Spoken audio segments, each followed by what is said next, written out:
தண்ணீர் டிவி பார்வையாளர்களுக்கு வணக்கம்.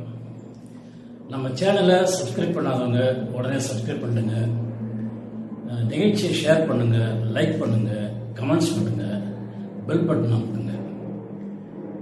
ஏன்னா நம்முடைய சேனலில் நிறைய நிகழ்ச்சிகளை போட்டுட்டு இருக்கிறோம்.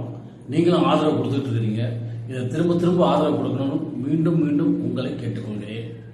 வாங்க நிகழ்ச்சிக்கு போகலாம். இப்போ இது என்ன நிகழ்ச்சி அப்படின்னு சொல்லிட்டு பார்த்தீங்கன்னாக்கா, எல்லாருமே ரொம்ப ஆர்வமாக பேசிக்கிட்டு இருக்கிற ஒரு விஷயம் எதுன்னு கேட்டிங்கனாக்கா அரசியலை பற்றி தான். ஏன்னா திமுகவுடைய 5 ஆண்டு கால ஆட்சி முடிய போகிறது. 2026ஆம் வருடம் தேர்தல் நடக்க போகுது.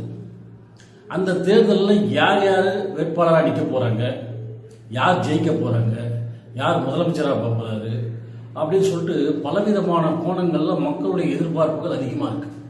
அதனால தான் அரசியல் விஷயங்களை பேசும்போது எல்லாருமே ரொம்ப ஆர்வமாக கேட்க ஆரம்பிக்கிறாங்க. அந்த ஆர்வத்தை மேலும் மெருகூட்டும் வகையில் இந்த நிகழ்ச்சி உங்களுக்கு அமைய போகுது. அப்படி என்ன மெருகூட்ட போகிறோம் அப்படின்னு சொன்னால், 2026ஆம் வருடம் தமிழ்நாட்டில் நடக்க போகிற சட்டமன்ற தேர்தலில் யார் யார் கூட்டணி அமைச்சு நிற்க போறாங்க, மக்கள்கிட்ட ஓட்டு கேட்டு வர போறவங்கலாம் யார் யாரு, அவங்கள யார் வெற்றி பெற போறாங்க, அவர்களுக்கு யாருக்கு வெற்றி பெற வாய்ப்புகள் அதிகமாக இருக்கு அப்படிங்கிறத பத்தி நம்ம பேசலாம்னு சொன்னாக்கா அது கொஞ்சம் சுவாரஸ்யமா இருக்கும் இல்லையா? அதான் அரசியலை பத்தி பேசலாம். அதாவது ஒரு நல்ல அரசியல் நம்ம நாட்டுக்கு தேவை அப்படின்னு சொல்லிட்டு பாத்தீங்கன்னாக்கா, அந்த அரசியலை கொடுத்தவர் முதலில் கர்ம வீரர் காமராஜர் அவர்கள். அவருடைய ஆட்சி காலம் மிக சிறப்பாக இருந்தது. அவருக்கு அடுத்தபடியாக தமிழ்நாட்டை மிகவும் சிறப்பான முறையில் ஆட்சி செய்து ஒரு பொற்கால ஆட்சியை கொடுத்தவர்னு பார்த்தீங்கன்னா அவர் புரட்சித் தலைவர் எம்ஜிஆருடைய ஆட்சி மட்டும்தான். மற்ற யாருடைய ஆட்சியும் அந்த அளவுக்கு சிறப்பாக அமையல அப்படிங்கிறது தான் உண்மையான ஒரு விஷயம். இப்போ அவங்க 2 பேருமே இல்லை, அவங்களுக்கு அப்புறம் வந்தவங்க அத்தனை பேருமே இந்த நாட்டில் பலவிதமான தவறுகளை செஞ்சு மக்கள்கிட்ட கெட்ட பேர் வாங்கி, இவர் இல்லைன்னா அவர் இல்லைன்னா இவருன்னு மாற்றி மாற்றி ஓட்டு போட்டு மாற்றி மாற்றி அரசியலில் உட்கார வச்சு, ஆட்சியில் உட்கார வச்சு மக்கள் பலவிதமான சோதனைகளை அனுபவிச்சிட்டாங்க. இப்பவும் அதே மாதிரி தான் எல்லாருமே ஒன்றா சேர்ந்து ஒரு நல்ல ஆட்சியை கொடுப்போம் அப்படிங்கிற எண்ணம் இல்லாமல் தனித்தனியாக பிரிஞ்சு தனித்தனியாக ஓட்டு கேட்க வராங்க. இந்த 2026ஆம் ஆண்டில் 4 முனை போட்டி அப்படிங்கிறது இன்றைய நிலவரம் வரைக்கும் இருக்கக்கூடிய ஒரு விஷயம். அதே 4 முனை போட்டி அப்படின்னு சொல்லிட்டு பார்த்தீங்கன்னாக்கா, ஏற்கனவே இருக்கக்கூடிய முதல் முனை ஆளும் கட்சியான திராவிட முன்னேற்ற கழகம், கூட்டணி கட்சிகள். அடுத்தபடியாக இரண்டாவதாக இருப்பது எதிர்கட்சியாக இருக்கும் அதிமுகவும் அதன் கூட்டணி கட்சிகள். மூன்றாவது முனையாக புதியதாக கட்சி ஆரம்பித்திருக்கும் திரைப்பட நடிகர் விஜய் அவர்களின் தமிழக வெற்றி கழகம், அதனுடைய கூட்டணி கட்சிகள். 4ஆவதாக எப்பொழுதுமே தனித்து நின்று தன்னுடைய பலத்தை உயர்த்திக் கொள்ள வேண்டும் என்ற தன்னம்பிக்கையோடு செயல்பட்டுக் கொண்டிருக்கின்ற நாம் தமிழர் கட்சி, சீமானின் நாம் தமிழர் கட்சி செயல்படுவது. இந்த 4 முனைகளாக இருக்கின்றன. இந்த 4 முனைகளில் இருக்கும் இந்த 4 கட்சிகளை மக்கள் யாரை ஆதரிக்க போகிறார்கள், இவர்களுக்கு என்ன பிளஸ் மைனஸ் இருக்கு, யார் யாருக்கு என்னென்ன பிளஸ் மைனஸ் இருக்கு, மக்கள் யாரை ஆதரிக்க போகிறார்கள், இதுதான் இப்ப நாம தெரிஞ்சுக்கக்கூடிய முக்கியமான விஷயம். முதல்ல இன்றைக்கு ஆளும் கட்சியான திராவிட முன்னேற்ற கழகத்தை பத்தி பார்ப்போம். திராவிட முன்னேற்ற கழகம் இந்த கட்சியில பெரிய கட்சிகள், நிறைய கட்சிகள் இதில் கூட்டணியில் இருக்கு. இது ஒரு பலமான கூட்டணியாக இன்று வரை காணப்படுகிறது. இந்த கூட்டணி கட்சிக்காரங்கெல்லாம் எவ்வளவு பெரிய சக்தி வாய்ந்தவங்க அப்படிங்கிறதெல்லாம் சொல்ல முடியாது. இந்த கூட்டணியை பொறுத்த வரைக்கும் இந்த தமிழகத்தினுடைய முதலமைச்சர் மு.க. ஸ்டாலின் ஒருத்தர் மட்டும்தான் இந்த கூட்டணியினுடைய தலைவர் மட்டுமில்ல, அதனுடைய முழு பலமும் அவர் தான். அந்த கூட்டணியுடைய முழு பலமும் திரு மு.க. ஸ்டாலின் அவர்கள் தான். வேறு யாருக்குமே அந்த பவர் கிடையாது. வேறு யாராலையும் அந்த கூட்டணி வெற்றி பெறவில்லை. அவர் ஒருவரின் பார்வை மட்டும்தான் வச்சு அந்த திராவிட முன்னேற்ற கழகம் மாபெரும் வெற்றியை அடைந்து கொண்டிருக்கின்றது. அதனால் இந்த கூட்டணி கட்சிகள் எல்லாம் பலமே இல்லைன்னு கிடையாது, ஓரளவுக்கு அவங்களுக்கு இருக்குது. ஆனால் டிஎம்கேவினுடைய ஆதரவை பற்றி பிடிச்சிக்கிட்டு தான் மற்ற கட்சிகள்லாம் வந்து தங்களை வளர்த்துக்கிட்டாங்க ஒழிய மற்றவங்களை பிடிச்சி டிஎம்கே வளரல. இதுதான் உண்மை. அப்போ கூட்டணி கட்சிகளால பலன் என்ன அப்படின்னு சொல்லிட்டு பாத்தீங்கன்னா, தோக்கிறதுக்கு ஒரு 100 ஓட்டு 200 ஓட்டுல தோக்கிறது, 1000 ஓட்டு 2000 ஓட்டுல தோக்கிறதுக்கு ரொம்ப கஷ்டமான விஷயம். அப்ப தோத்துட்டோம்னா அந்த 1000 ஓட்டை வாங்கி கொடுக்கறது கூட்டணி கட்சியா இருக்கும். அதனால ஜெயிச்சிருப்பாங்க. அந்த கூட்டணி இல்லைன்னா அந்த 1000 ஓட்டு கிடைச்சிருக்க தோத்துட்டு இருப்பாங்க. இதுதான் அந்த கூட்டணிகளால் கிடைக்கக்கூடிய பலன். ஆனால் முழுக்க முழுக்க யாரை நம்பி ஓட்டு போடுகிறார்கள் என்றால் அந்த கூட்டணிக்கு தலைமை தாங்குவதை நம்பி தான் ஓட்டு போடுறாங்க. அப்போ திமுக கூட்டணியில யாரை நம்பி ஓட்டு போடுறாங்கன்னா மு.க. ஸ்டாலின் அவர்களை நம்பி தான் ஓட்டு போடுறாங்க. அவருடைய பலமே அவர்தான். அதே மாதிரி அந்த கட்சியோட பலவீனமும் அவர்தான். அவர் அவர் கையில் இருக்கக்கூடிய துறைகளை சரியான முறையில் அவர் தன்னுடைய கட்டுப்பாட்டுகளை வச்சிருக்க மாட்டாரு. எல்லாருமே அவரை மீறி செயல்படுறாங்க. அவர் கட்சியில் இருக்கக்கூடிய ஆட்களே அவரை மீறி செயல்படுறாங்க. அதனால அவரால் ஒன்றும் பண்ண முடியாத சூழ்நிலையில் இருக்கிறாரு. அதனால இதுவரைக்கும் போன எலெக்ஷன்ல நல்ல பேரும் புகழுமா எடுத்து ஆட்சியை பிடிக்கிற அளவுக்கு பவர்ஃபுல்லா இருந்த அந்த கட்சி இந்த 4-5 வருஷத்துல அது பண்ண நிறைய பிரச்சனைகள் உருவானதுனால அந்த ஆட்சியில் நிறைய பிரச்சனை, 1-2 கிடையாது. அரசு ஊழியர்கள்லாம் ரொம்ப கஷ்டப்படுறாங்கன்றாங்க. அதே மாதிரி பெண்களுக்கு பாதுகாப்பு இல்லைன்றாங்க. அடுத்து எந்த கட்சிக்காரர்களுக்கும் கூட்டம் போடுவதற்கோ பேரணினத்துக்கோ எதுக்குமே அனுமதி கொடுக்கறதில்லை அப்படிங்கிற ஒரு அவதூறு அவர் பேரில் இருக்கு. இப்படி பல விஷயங்கள் அவங்க இந்த கட்சியில் மைனஸ்ல இருக்கு. இருந்தாலும் இந்த 2026 தேர்தலில் வெற்றி பெறுவதற்கு அதிக வாய்ப்பு திராவிட முன்னேற்ற கழகத்துக்கு உண்டு என்பதை யாராலும் மறுக்க முடியாது. அதே நேரத்தில் அவர்களுக்கு எதிர்ப்பு ஓட்டு என்பது அதிகமாக இருக்கின்றது. அதனால் அந்த கட்சி தோற்பதற்கும் வாய்ப்புகள் அதிகம் உள்ளது என்பதையும் மறுக்க முடியாது. 2ஆம் கட்ட பட்சத்தில் தான் திராவிட முன்னேற்ற கழகம் இந்த தேர்தலை சந்திக்கின்றது. அடுத்து இன்றைய எதிர்கட்சியாக இருக்கக்கூடிய அண்ணா திராவிட முன்னேற்ற கழகம், அந்த கட்சியோட பலம் அப்படின்னு சொல்லிட்டு பாத்தீங்கன்னாக்கா, அதனை நிறுவிய எம்ஜிஆர். இன்னைக்கும் எம்ஜிஆர் பேரை சொல்லாம எந்த கட்சியும் செயல்பட முடியல. ஆளுங்கட்சியான திராவிட முன்னேற்ற கழகமா இருக்கட்டும், அதன் கூட்டணி கட்சிகளா இருக்கட்டும், புதுசா உருவாகிற கட்சிகளா இருக்கட்டும், யாரா இருந்தாலும் எம்ஜிஆர் பேரை சொல்லாம யாராலையுமே இங்கு அரசியல் பண்ண முடியவில்லை. இதுதான் உண்மை, யதார்த்தம். அப்போ அதிமுகவுக்கு மிக மிக பலமாக இருப்பது எம்ஜிஆர். எம்ஜிஆருக்கு அடுத்தபடியா ஜெயலலிதா ஆட்சி செஞ்சாங்க. அவங்களுடைய ஆட்சியிலும் அவங்களுடைய இருந்தும் பெண்மணி அப்படின்னு பேர் வாங்கி கட்சியையும் ஆட்சியையும் அற்புதமாக நடத்தினார். அவருக்கு அப்புறம் வந்த பழனிசாமி அவர்கள், எடப்பாடியார் அவர்கள் மிக சிறப்பான முறையில் 4.5 வருஷம் ஆட்சி செஞ்சிருக்கிறார். அவருடைய ஆட்சியில் 11 மெடிக்கல் காலேஜ் தமிழ்நாட்டுக்கு வந்திருக்கு. அவருடைய ஆட்சியில் உழவர்களுக்காக நிறைய விஷயங்களை செஞ்சிருக்கிறார். குடிமராத்து பணி அப்படின்ற ஒரு விஷயத்தை செஞ்சிருக்காரு. அங்கங்கே தூர்வாரி தண்ணீரெல்லாம் தேக்க வச்சிருக்காரு. அதே மாதிரி 2 வருஷம் அவருடைய ஆட்சியில் கொரோனாவில் மாட்டிக்கிட்டு ரொம்ப கஷ்டப்பட்ட காலத்தில் கூட யாருக்குமே எந்த பிரச்சனைகளும் வராமல் சிறப்பான முறையில் எல்லாத்தையும் செயல்பட்டார். இது எல்லாம் அவருடைய பலமாக இருக்கின்றது. இதனுடைய பலவீனம் அப்படின்னு சொல்லிட்டு பார்த்தீங்கன்னாக்கா, அவருக்கு சரியான கூட்டணி கட்சிகள் அமையாதது அவருடைய பலவீனம். அதுவும் இல்லாமல் கட்சிக்குள்ளவே அவருக்கு துரோகிகள் அதிகமாக இருந்தது அதோட பெரிய பலவீனம்.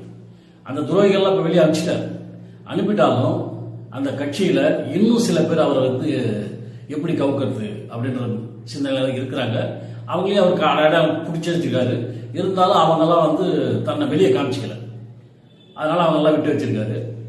கட்சியை எப்படி நடத்தணும், எப்படி நடத்தணும், இந்த கட்சி இந்த மாதிரி நடந்தாலும் ஆட்சி பிடிக்க முடியும் அப்படிங்கிறத முழுசா தெரிஞ்சு வச்சிருக்கிறாரு. காரணம், அவர் பயிற்சி பெற்றது ஜெயலலிதாவிடம். அதனால அவர் சிறப்பான முறையில் கட்சியை உருவாக்கி வச்சிருக்காரு. அவருடைய துரோகிகள்லாம் வெளியில போயிட்டாங்க. அதனால இன்னைய சூழ்நிலைக்கு அவருடைய பலம், அந்த கட்சியோட பலம் இன்னைக்கு எடப்பாடியார் நம்பி தான் இருக்கு. ஏன்னா அவரு எல்லா இடங்களும் ஓட்டு கேட்க போற இடங்கள் எல்லாம் அவரை பார்க்கறதுக்கு அவ்வளவு கூட்டங்கள். ஒரு நடிகரை பார்க்கறதுக்கு கூட்டம் கொடுத்தது சாதாரண விஷயம். ஆனால் ஒரு அரசியல்வாதியை, அதுவும் எதிர்கட்சியாக இருந்து பல துரோகங்களை சந்தித்து கட்சியை வளர்க்க முடியாமல் தவித்துக் கொண்டு 2ஆம் கட்ட நிலையில் இருக்கக்கூடிய ஒரு அரசியல் தலைவரை பார்ப்பதற்கு இவ்வளவு கூட்டம் வருகிறது என்றால் அது அவருடைய பலம். அவர் கூட வந்து சரியான ஒரு கூட்டணி இன்னும் அமையாமல் இருக்கு. அவர் கூட கூட்டணியில் அமையணும்னு நினைக்கக்கூடிய கட்சிகள்லாம் கூட ஒன்றும் பலமில்லாத கட்சிகளாக இருக்கு. பாட்டாளி மக்கள் கட்சின்னு பார்த்தீங்கன்னா அப்பா அம்மா பிள்ளைங்க சண்டை வந்து பிரித்து போய் விடுறாங்க. தேமுதிக ஒன்றும் அந்த அளவுக்கு பலமான கட்சி கிடையாது. இதில் பாரதிய ஜனதா கூட சேர்ந்துருக்கிறாங்க. அவங்க வந்து அவங்களுடைய அதிகாரத்தை பயன்படுத்தி தமிழ்நாட்டுக்குள்ளே எப்படியா உள்ள வந்துடணும் அப்படிங்கிற முயற்சியில் அதிமுகவை முன்னால் நிறுத்தி காமிச்சிக்கிட்டு பின்னால் நின்றுட்டு அவங்க செயல்படுத்திக்கிட்டு இருக்காங்க. இதனால அதிமுகவுக்கு சில குறைபாடுகள் இருக்கு. இந்த குறைபாடுகளால் அது எப்படி வெற்றி பெறும் அப்படிங்கிற ஒரு எண்ணம் மக்கள்கிட்ட இருக்கு. இருந்தாலும் இன்றைய சூழ்நிலைக்கு திமுகவினுடைய எதிர்ப்பு அலைகள் அனைத்துமே அண்ணா திராவிட முன்னேற்ற கழகத்தை நோக்கித்தான் வருகிறது. அப்போ மக்கள் ஓட்டு போடணும் அப்படின்னு நினைச்சாங்கன்னாக்கா ஃபர்ஸ்ட் டிஎம்கே போனோம்னு நினைச்சாங்க. இப்போ அதனுடைய எதிர்ப்பு வந்தவங்க அதுக்கு அடுத்து எடப்பாடியார் தான். அவர் செஞ்ச அந்த 4 வருஷம் ஆட்சி சிறப்பாக இருந்தது, ஆனால் அவருக்கே ஓட்டு போடுவோம் அப்படின்னு நினைக்கக்கூடிய மனோபாவம் மக்கள்கிட்ட இருக்கு. இந்த மனோபாவம் எடப்பாடியார் கிட்ட போகுதா இல்ல புதுசா கட்சி அமைச்சவங்க கிட்ட போகுதாங்கிறது ஒரு சந்தேகம். அதனால இந்த தேர்தலில் எடப்பாடியார் வெற்றி பெறுவதற்கு அதிகப்படியான வாய்ப்புகள் இருந்தாலும் புதிதாக உருவான கட்சி மூலமாகவும் திராவிட முன்னேற்ற கழக கட்சியினுடைய செயல்பாடுகள் மூலமாகவும் தோற்பதற்கும் வாய்ப்புகள் இருக்கின்றது. ஆக 2ஆம் கட்ட நிலையில தான் இன்னைக்கு அதிமுகவும் இருக்கின்றது. அடுத்தபடியாக தமிழக வெற்றி கழகம் புதுசா கட்சி உருவான கழகம் இது. நடிகர் விஜய் அவர்கள் இந்த கட்சியை உருவாக்கி செயல்பட்டு இருக்கிறாரு. அவர்கிட்ட இருக்கிற ஒரு பலம் அப்படின்னு சொல்லிட்டு பாத்தீங்கன்னா அவருடைய ரசிகர்கள் தான். அவர் எங்க வரன்னு சொன்னாலும் அங்க கூட்டம் கூட்டமா வந்து சேர்ந்துடுறாங்க. தமிழ்நாட்டில் இருக்கிற எல்லா மூலையில இருந்தும் அந்த ஒரு இடத்துக்கு வந்துடுறாங்க. வந்துடுறதுனால அதிக ரசிகர்கள் வந்திருக்கிறதா நம்ம பார்க்கிறோம். அதாவது ஒரு படத்துக்கு அந்த படம் நல்லா ஓடுது அப்படின்னு சொன்னால் ஒரு முறை அந்த படத்தை பார்த்து விட்டால் நல்லா ஓடும் அப்படின்னு சொல்ல முடியாது. பார்த்தாலே திரும்ப திரும்ப பார்த்தாதான் அதுக்கு ஒரு பலன் உண்டுன்னு சொல்லுவாங்க. அந்த மாதிரி விஜய் ஒரு ஊர்ல மீட்டிங் போறாருனாக்கா அவரை பார்க்கறதுக்காக வந்து அவருடைய ரசிகர்கள் அத்தனை பேருமே அடுத்த இடத்துல மீட்டிங் போடும்போது அங்கே போயிடுறாங்க. அவங்கள தவிர்த்து வேற யாரும் வராங்களா அப்படின்னு சொல்லிட்டு பார்த்தா அது கொஞ்சம் சந்தேகமா தான் இருக்கு. ஏன்னா ஒரு கூட்டத்துக்கு வந்தவங்க தான் எல்லா கூட்டத்துக்கும் போயிட்டு இருக்காங்க. இப்போ ஒரு ஊர்ல ஒரு கூட்டம் போடுறாங்கனாக்கா, உதாரணம் சொல்றேன்ல, விக்கிரவாண்டியில் ஒரு கூட்டம் போட்டாரு, அங்க எவ்வளவு பேர் கூட்டம் போனாங்களோ அவங்க அப்படியே ஈரோட்டில் கூட்டம் தான் அங்க போயிடுறாங்க. காரணம் தமிழ்நாட்டில் இருக்கிற அத்தனை ரசிகர்களுமே அவரை பார்க்கறதுக்காக அவர் போற இடத்துக்குலாம் வந்துடுறாங்க. இதனால அந்த கூட்டம் அதிகமா இருக்கிற மாதிரி எல்லா பார்வைக்கும் தெரியும். இதுதான் அவருக்கு உண்டான பலம். அவருடைய பலவீனம் அப்படின்னு சொல்லிட்டு பாத்தீங்கன்னா அரசியல் என்பதே அவருக்கு முழுமையாக தெரியவில்லை என்பதுதான். சினிமா மோகத்தை வச்சு வெளியில வந்துடலாம் அப்படின்னு நினைச்சிட்டு இருக்காரு. அது நடக்கிறதுக்கு ரொம்ப ரொம்ப கஷ்டம். இருந்தாலும் மற்ற அரசியல் தலைவர்களை விட இவர் வந்து மக்களுக்கு சேவை செய்ய போறதா நிறைய சொல்லிட்டு இருக்காரு. இது எந்த அளவுக்கு உண்மை அப்படிங்கிறது அவர் சப்போஸ் ஆட்சியில் ஜெயிச்சு ஆட்சியில் உட்கார்ந்துட்டாருதான் தெரியும். ஜெயிக்கிறதுங்கிறது ரொம்ப ரொம்ப கஷ்டமான ஒரு விஷயம். தமிழக வெற்றி கழகம் வெற்றி அடைவது என்பது மிகவும் ரொம்ப ரொம்ப கஷ்டமான ஒரு விஷயம். காரணம் என்னன்னாக்கா அவருக்கு பின்னால சுத்துறவங்க பூரா வந்து ஒரு குறிப்பிட்ட மக்கள் தான். அரசு ஊழியர்களோ அல்லது ஒரு 40-35 வயசுக்கு மேல இருக்கிறவங்களோ அல்லது மெச்சூர்டானவங்களோ யாருக்கும் அவர் பின்னால சுத்தலை. அவர் பின்னால எவ்வளவு பேர் சுத்துறாங்களோ அவ்வளவு பேர் மட்டும்தான் அந்த கூட்டத்துக்கு போறாங்க. இப்போ ஒரு கூட்டத்தில் எவ்வளவு பேர் வந்திருக்காங்கன்னு நீங்க பாத்தீங்கன்னா ஒரு கூட்டத்துக்கு அந்த ஜனம் மட்டும்தான் அவர் கூட்டம். இப்ப வேற ஒரு ஊர்ல கூட்டம் வைக்கிறாருனாக்கா அந்த ஊர் மக்கள்லாம் ஒன்னா சேர்ந்தாங்க வந்துட்டாங்கன்னு கிடையாது. ஏற்கனவே அந்த கூட்டத்துக்கு போன கூட்டம் தான் இங்க வந்து நிற்குது. அப்போ விஜயை விரும்புறவங்க மட்டும்தான் அந்த கூட்டத்துக்கு போயிட்டு இருக்கிறாங்க. அப்ப அவங்க ஓட்டு மட்டும்தான் அங்க போய் சேரும். அப்படின்னும் போது அவருடைய எண்ணிக்கை ரொம்ப ரொம்ப கம்மியாச்சு. அப்படி இருக்கும்போது அவர் வெற்றி வாகை சூடுவாருங்கிறது கொஞ்சம் கடினமான விஷயம் தான். இருந்தாலும் அவர் ஒரு மீட்டிங்ல பேசினார் இல்லையா, எல்லா தொகுதியிலையும் நிற்கக்கூடிய வேட்பாளரை பார்க்காதீர்கள், அங்கு விற்கும் வேட்பாளர் நான் தான், எல்லா ஊர்லயும் நான் தான் நிற்க போறேன், 234 தொகுதியில் நான் தான் நிற்க போறேன், என்ன ஒரு முகத்துக்காக பார்த்து ஓட்டு போடுங்க அப்படின்னு சொன்னார் இல்லையா. அது நடந்தால் அவர் வெற்றி அடைவார். ஏன்னா அவர் ஒருத்தருக்காக தான் ஓட்டு போடணும். ஏன்னா அந்த கட்சியில அவரை தவிர்த்து வேற யாருமே அங்க இல்லை. அதனால ஓட்டுன்னு விழுந்தா அவர் ஒருத்தருக்காக தான் விழும். அவர் ஒருத்தருக்காக அனைவருமே ஓட்டு போட்டார் இல்லையானால் அவர் ஆட்சி அமைப்பதற்கு நிறைய வாய்ப்புகள் உண்டு. ஆனால் இதுவரைக்கும் இந்த நிமிஷம் வரைக்கும் கணக்கெடுத்து பார்க்கும்போது அவர் ஆட்சி அமைக்கிறது ரொம்ப ரொம்ப கஷ்டம். அடுத்து நாம் தமிழர் கட்சி. சீமான் அவர்கள் பேச்சாற்றல் மிக்கவர். அவர் பேச பேச ரசிக்கக்கூடிய அளவுக்கு இருக்கும், கைத்தட்டக்கூடிய அளவுக்கு இருக்கும், விசாரிக்கக்கூடிய அளவுக்கு இருக்கும். அந்த அளவுக்கு திறமையான ஒரு பேச்சாளர் சீமான் அவர்கள்.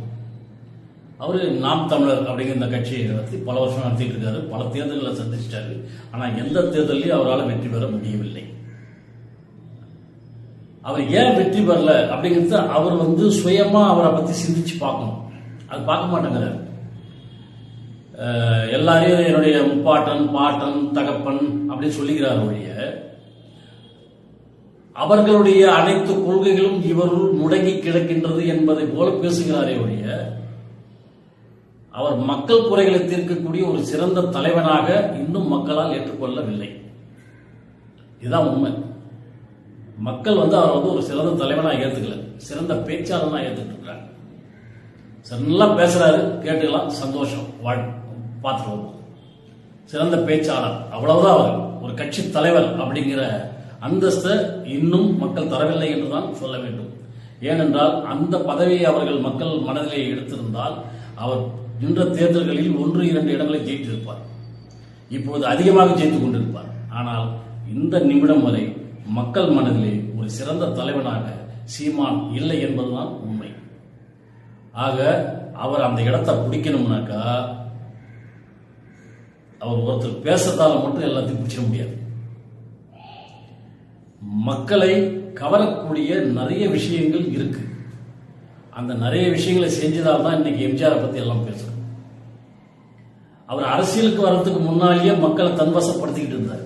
காரணம், மக்களுடைய குறைகளை தெரிஞ்சவர், அதை தீர்க்கறதுக்கு என்ன வழியோ அவரால் முடிஞ்சது அதை செஞ்சுக்கிட்டு இருந்தார். ஆனா அதை செய்யக்கூடிய நிலைமை சீமான் கிடையாது. மக்களுடைய குறைகள் தெரியும், அந்த குறைகளை தீர்க்கணும் தனி மனுஷனா தீர்க்க முடியுமா அவரால்? அது முடியாது. அது எம்ஜிஆரால் முடிஞ்சு வேற யாராலையும் முடியாது. அதனாலதான் இவங்கெல்லாம் மக்கள் மனசுல போய் ஒரு தலைவனா உட்காரணும்னாக்கா முதல்ல இவர்கள்லாம் மக்களுடைய குறைகளை தீர்க்கக்கூடிய தலைவர்களாக மாற வேண்டும். சொல்லிக்கிட்டு இருக்கிற தலைவராக இருக்கக்கூடாது, குறைகளை சொல்லிக்கிட்டு இருக்கிற தலைவராக இருக்கக்கூடாது, குறைகளை தீர்க்கக்கூடிய தலைவர்களாக இருக்கணும். ஆட்சி கைக்கு அதிகாரம் வந்தால்தான் குறைகளை தீர்ப்பேன் என்று சொல்பவன் சரியான தலைவன் அல்ல.